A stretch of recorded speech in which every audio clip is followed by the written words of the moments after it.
Oh, well, ah.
People often come in here and get lost, as it were. They're in here for, I don't know how long, and I imagine maybe something happened, that they got constipated or something. But isn't that, of course, they get fascinated with these pictures. I myself, to tell you the truth, I often spend long minutes in here reviewing them all, wondering, where did I get them? Why did I put them up there? They run quite a gamut, from the Buddhas to the whores, to the maniac that made that beautiful castle up there. In a way, it's again very much like, it's a sort of voyage, I look upon it. A voyage of ideas. We're traveling not around the world, but around my bathroom, which is a little microcosm like the world, huh?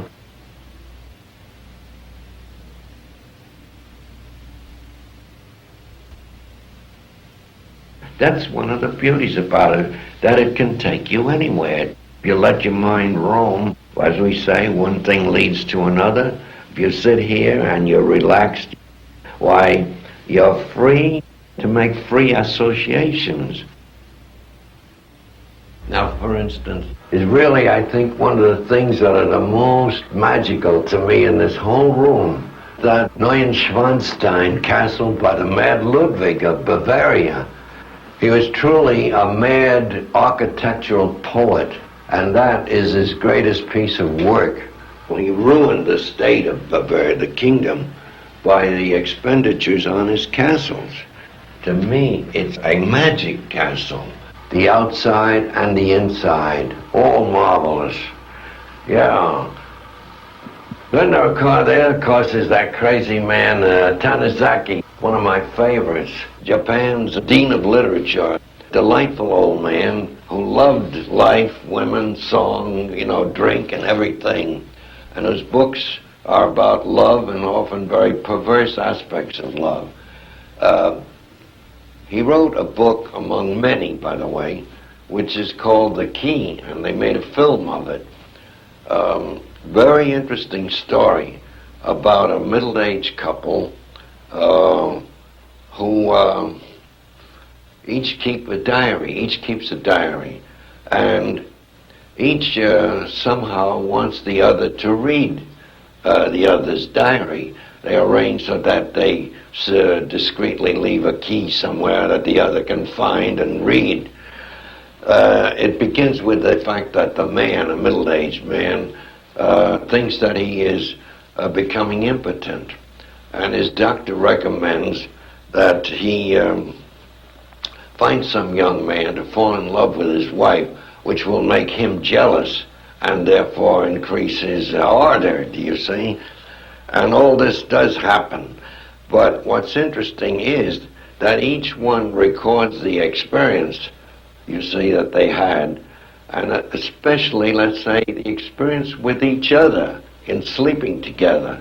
Because one of the complaints of the old man is, he's not so old, by the way, is that his wife is too passionate and at the same time too puritanical. He has never seen her below the waist. He doesn't know what she looks like.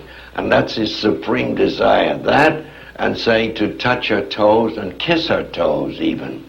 Well, to achieve this, he resorts to a strategy of getting her drunk. It appears that she likes cognac, which I found really remarkable, Japanese liking cognac, especially a bourgeois woman. But she does. So they fill her glass over and over until she gets drunk. Then it's her habit to go upstairs and take a very hot bath. And then she puts it on so hot, the water, that she looks like a boiled salmon, you know, and is on point of fainting also. They catch her several times asleep or semi-unconscious. When they put her to bed, she's not really fainting, she's not really asleep, she's pretending. And she's doing this so that her husband may take liberties with her, do you see? And what liberty? He's somewhat of a maniac, sex maniac. In addition to viewing her, and he moves her about in bed in every position, he gets a camera and he takes pictures of her. And while he's doing this, his 20-year-old daughter is looking through the keyhole at him doing this to her mother. You see? So it's a fantastic yarn. And unfortunately, in Cannes, where I saw the film and I was a judge, they eliminated it in favor of La Dolce Vita. I was the only one who stuck up for this film.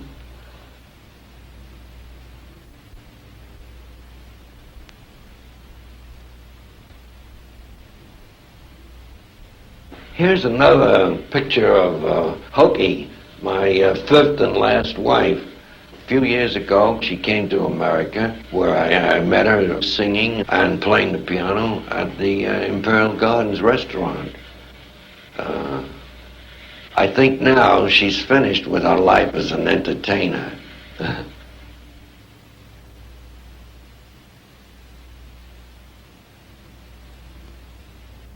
You see this man, Japanese, famous actor and writer, Tonayama-san. He's at the Imperial Gardens with me, sitting in front of the piano and Hokie playing, you know, and Hokie can hear everything he says. Suddenly he says to me, "Tell me, Mr. Miller, how many women do you think you have slept with in your life?" I was, of course, embarrassed, you know, and also puzzled, and I said, well, I have never thought about that. Well, I said, maybe 40 or 50. What? He says, I've slept myself with maybe 250, you know, and you, with your reputation, you must have had 1,000, you know. All this in front of Hokie-san, who is straining to hear every word. Who's that over there, Bing Crosby? You mean this guy? Bing Crosby, Farthest from the World. That's my great idol as a writer. Blaise Cendrars, the French writer. The man that I really adore, and whom, like Knut Hamsun, when 60 years ago I wanted to imitate Knut Hamsun. If today I could imitate Blaise Cendrars, I would do it with a whole full heart. This is the man I really venerate as a writer. He had his right arm cut off in the First World War. Just before the war, he was an organist, and Cendrars was a juggler on that stage with Charlie Chaplin. Imagine it. Of course, during the war, the Second World War, he gave up writing. For 3 years, he wouldn't write a line. He lost, I think, 2 sons in the war as air pilots. Then one night a friend visited him, and as a result of that meeting, he sat down and he wrote about 6 novels, and the most wonderful novels you can imagine. Naturally, he had to type with one hand. Very, very slow work. And his novels are big novels, long ones. Right next to him is the most wonderful painter of all, Hieronymus Bosch. His is the most unknown, mysterious life. His paintings likewise. They are absolutely unique and forerunner, of course, of the Surrealist paintings. You know, the strangest thing is when I go up in an airplane, what happens to me? I'm slightly deaf, you know, but up in the plane, I hear perfectly, and I not only hear imaginary symphonic music coming from God knows where, but I hear celestial music too, what you call the music of the spheres. I hear it, it's as clear and beautiful, and I can't describe it either, because it's like no other music that I ever heard. And it comes to me, you know, like over the ether waves. And I ask pilots I had, do you hear that too? And they said, yes, they do, and they're absolutely mystified. Tom, over here in this corner, I have a couple of photos that I put up here expressly for people who want to be shocked. There are people who already heard a great deal about the walls in this bathroom, and they imagine all sorts of things. If you notice, if you look around, there's nothing really very obscene on the walls. They're largely curiosities. But I put these expressly for those people, what you call them, who are looking always for dirty stuff, do you know?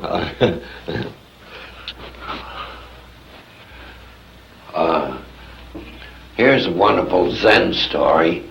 It's about a monk called Roshi Bobo, which in English means master of fuck.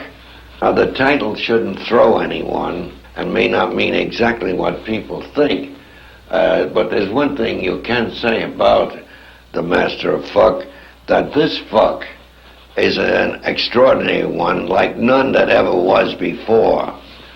And the whole story concerns a young man, 15 years of age, whose parents sent him to a Zen monastery to become a monk and, of course, to receive enlightenment. He was a fairly bright young man, good-looking, obedient, and as far as anyone could see, good material. But after a few years, nothing seemed to happen. He didn't seem to be getting anywhere. 5 years passed, nothing. 10, and even his masters began to despair of him. Finally, after 15 years, he decided that he didn't have it in him. He didn't have what it takes, and he would go out and enjoy earthly life, you know, be a man of the world if he couldn't be a monk. So he slipped out one night with his bag and baggage, and he wandered into the red light district. And there he encountered a girl, seemed to him like a geisha, and he went to bed with her immediately. Well, it was his first experience with a woman, and instead of being awkward, though, and embarrassed and shy and so on, he seemed to be very adept. His senses were highly attuned from his Zen training. He was aware of her body, the touch, the smell, and everything. Even when the clothes dropped to the floor, created a sensation in him. So, in the midst of this marvelous experience, he suddenly has what he couldn't get in the monastery, the experience of satori. He saw things as they are and were and always will be, once and forever, clearly, you know, which is really what enlightenment is all about, don't you know? The important thing was that he had allowed himself to go to the very end of doubt and despair. Had he not, you see, this would never have happened. But he went to the very end of the tunnel and saw the light. And this is, of course, something that does not happen to people in psychoanalysis. They may be adapted to our corrupt world when they're finished, but they never reach satori, do you see? And they never see things as they really are, in my opinion. And of course, there's another aspect to it, and a very wonderful one. It is like William Blake's idea of reaching heaven through hell. It doesn't matter what road you take to reach paradise. And beside that even, one might say that paradise is not even just around the corner, but right under your nose, if you happen to be lucky and aware enough, And I think that's the great burden of it, that one should, how shall I say, accept his doubts completely, as the Buddha once advised, Accept despair and anguish and frustration and see it through. Don't go to a doctor. Don't go to an analyst above all.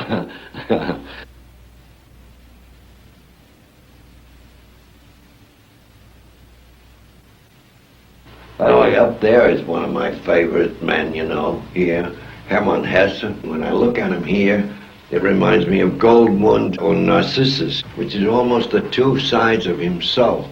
The monkish one and the artist. And as you remember in that book, he makes the monk confess to the artist that he is the better one, that his was a greater life, a more meaningful life. Which is very interesting because the artist led a sort of a wild, profligate life of adventure, women and everything. And the monk is austere and righteous and so on. And Hess makes the monk say to him, yours was after all the better one. And even meaning the more spiritual one too. I don't know if you have noticed that most writers don't look so hot. Writers are alone too much with their thoughts, and they are bent over, they're weazened, and they're thin-blooded, and they're living in an abstract realm all the time of ideas, whereas the painter is plastic, and the musician, of course, is living, this is not true, but you would think he's living an angelic life. He's up there with the birds. Right under that is a very strange thing. This is chiseled into a stone, and this is done by Jung, the great psychoanalyst. In a few words, what this represents is the whole of his philosophy, Jung's philosophy, in these symbols. It's very, very strange and very interesting, but I can't make any of it out, except like astrological symbols. But what the rest is, it could be Hebrew or Egyptian. There's another very strange, very interesting one, the very opposite maybe of Jung's. This comes from some very ancient Chinese book of poetry, and it's supposed to be absolutely inscrutable. I've had the Chinese in here looking at it, and they've given me all sorts of interpretations. You see, some say that it's probably a Taoist saying, Others say no, that it has to do with legends months before the Tao, and Lao Tse, what's his name? I was going to say Mao Tse-tung. Then, of course, other people have said, why, shit, it's nothing but a commercial advertisement, maybe for coffee or tea or rice or something like that. But every Chinese who's been in here has given me a different interpretation of this thing. It's weird. There's a photo from a German newspaper showing the girls of the Tropic of Cancer film. Everyone was a beauty. Perhaps the main, most interesting thing about that film was that they were shown in the nude, a good frontal view, do you see? And the caption underneath says, in German, ohne Eros sind wir alle Nullen, meaning without love, we are nothing. But of course the Tropic of Cancer wasn't very much about love. Before committing suicide, General Nogi's wife wrote a letter to her niece who was about to get married, and it was as if she were giving her a prescription for a happy marriage. And having read that thing, I myself believe that it's the most wonderful prescription. Well, it went into many details, largely how the wife should behave toward the husband at all times. And it even went into details about the bed, about intercourse. For instance, how she should not act too passionately and unrestrainedly, abandonedly, because then it would be acting like a whore. Although between you and me, you know damn well whores don't go that way. And then she said, and when you are through, of course, you get the warm towel for your husband and you wipe him carefully, gently. And as for yourself, you know, they use a sort of a paper towel, the Japanese. She said, now when you wipe yourself, be very careful that it doesn't crackle so as to disturb your husband's equanimity, you know. Very wonderful touch. What, in what country would they ever think of such a thing, huh? This man Gurdjieff, I think that of all the masters I've read about, I really think that Gurdjieff stands out as the most interesting to me. And as you know, he didn't want to be called a master. And that's why he led for 21 years what was called a blameworthy life instead of a praiseworthy life. He didn't want people to venerate him or bow down to him as a great master. A very great enigma, and it's absolutely true. What the hell? Well, nobody seems to have a clear idea what this man stood for. Gurdjieff had come close to losing his life once in an automobile accident in France. And he was unconscious, lay on the road for several hours, I guess, before he was picked up by a gendarme. And it was really thanks to the gendarme that his life was saved. He waits about 3 years before ever rendering thanks to the gendarme. Then he tells him to come to Fontainebleau. He wants to honor him with a banquet for having saved his life. Well, the gendarme had forgotten all about it long ago. Anyhow, he did come, and he was not a drinking man. He drank his little glass of wine with dinner, but no alcohol. And Gurdjieff, as you know, loved Armagnac. He loved old, strong liquors, and he could drink like a fish. So he kept saying to the gendarme, now please, this Armagnac won't hurt you, and it's in honor of you. We simply want to toast you. Take it. And the gendarme shakes it. No, I can't do it. I can't drink it. And Gurdjieff said, now look. And he calls the young boy who wrote that book about him, Fritz Peters, who was then 13 years old. Now he says, watch, I'm going to give him a glass of Armagnac to drink, and you'll see, nothing will happen to him. And he fills a bumper glass of Armagnac, hands it to the boy, who obediently gulps the whole thing down at once. A powerful administration. Well, the boy is really out on his feet. He's serving the table, but he's skating around. He doesn't know what he's doing, but he's doing everything properly, automatically. It's only 5 hours later, when he goes to bed, that he knows he's dead drunk. And then he vomits, and is sick and falls over the bed. That's the sort of thing that Gurdjieff could do, huh? I suppose that here is where people linger maybe the longest, especially women, I think. I don't know why. This fellow in the center is a really phenomenal friend of mine named Florian Steiner. Well, he's a bit, like myself maybe, obsessed with sex. And here he's got his friends lined up with their asses exposed, and he himself grinning at us in his very familiar smile. It's wonderful. And of course this is his little nephew, photographed when Sexes first came out. Everybody loves it. This is my good friend Emil White in Big Sur. Now here arrives one day a school teacher who's a virgin, and he fell in love with her, I believe. And so he got her, surprisingly enough, to pose for this. People always say, is it real or is that a statue? You could take it for a statue, couldn't you? But the wonderful thing is the expression on his face. He doesn't look like a man who's holding a naked woman, does he? He looks sorrowful there and meditative, reflective. As though he was far away from her and her rich backside there, huh? It's a wonderful trio.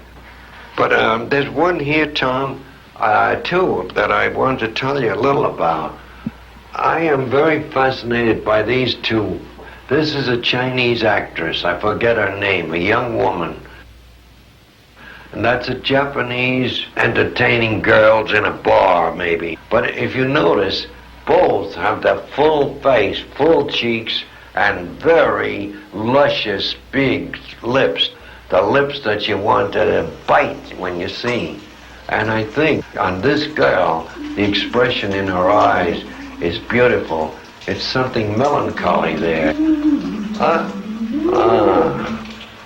Very good. Very good. Yeah. So that's the kind of babies you have here, huh? Very good. All in one piece, too, huh?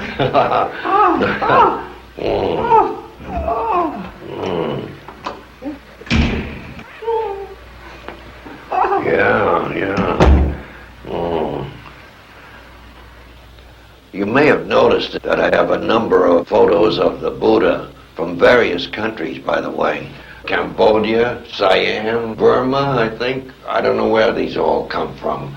But at any rate, I've all my life been fascinated by the Buddha, the story of his life, and this smile, this seraphic or beatific smile that you see always on the Buddha.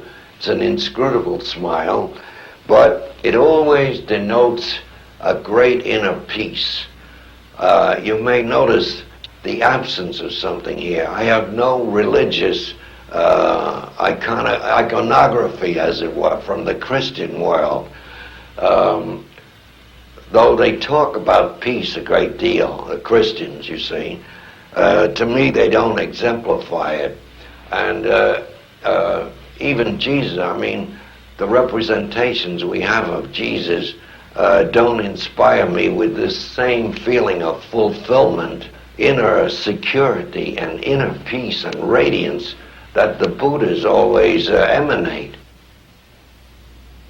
For some reason, I'm fascinated with this Gauguin. This is the early Gauguin. It's a beautiful tonality throughout and a very wonderful expression, too, on his face. Yes. Up here probably is Gauguin's most famous painting, a triptych, I believe. And what fascinates me about it, particularly, are the words that he inscribed at the top of the canvas. Where do we come from? Who are we? And where are we going? Eternal questions never answered, unanswerable. Now, it may seem trivial, perhaps, to say that in some way this connects up in my life with this matter of identity. I seem like I have all my five senses, and I'm not dotty yet, even though I'm 81. But throughout my life, and especially in my dream life, I'm harassed by this question of identity. Who am I? Often I don't know where am I. Probably I never ask where I'm going. But I think the first time it happened, or one of the times, when I was in my early 20s, I was on an elevated station in Brooklyn. I was going to get a bit of Wrigley's gum out of the slot machine. And as you know, there's a little mirror there that you look into as you push the button. As I did that, put the money in, pushed the button, I'm looking at it, and it's another face. I was hallucinated. And I looked again, still that same strange, mysterious face. Now, fortunately, I was on my way to a burlesque show. And when I got down in the street and I entered the theater, boy, it had all disappeared. But this recurs to me more vividly, more strongly in dreams. I have veritable nightmares frequently, and it's always the same theme. It's that I was shaving, perhaps. I looked in the mirror. It's another face. I go crazy. I'm in the insane asylum, and I'm in there an interminable length of time. I don't know what is happening. I don't know who I am, that especially. And I'm just a nut like all the others.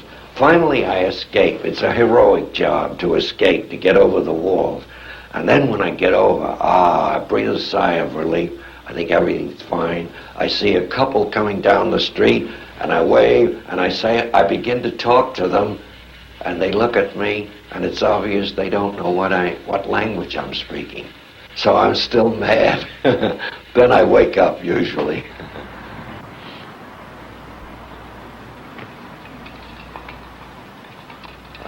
Now I know. Now I know where I am and who I am. Back in that old shithole, New York, where I was born.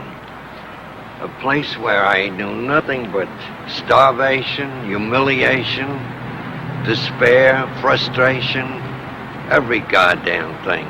Nothing but misery. Every bloody street I look down, I see nothing but misery, nothing but monsters.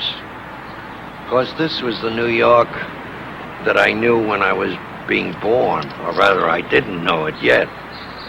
Later, when I begin to explore it, why, it's a different city, a little more horrible. It gets worse all the time.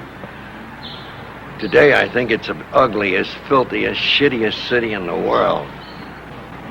When I was a kid, there was hardly anything that we have today. No telephones, no automobiles, no nothing, really. It was rather quaint. There was color even in the buildings.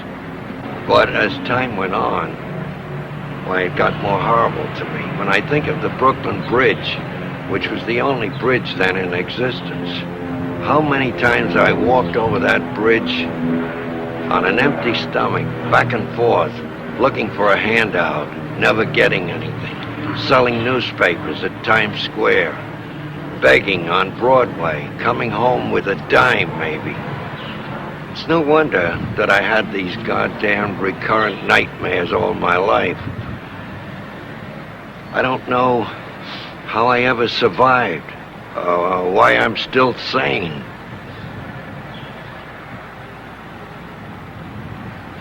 In fact, I don't know now whether I'm really awake or dreaming. My whole past seems like one long dream, punctured with nightmares.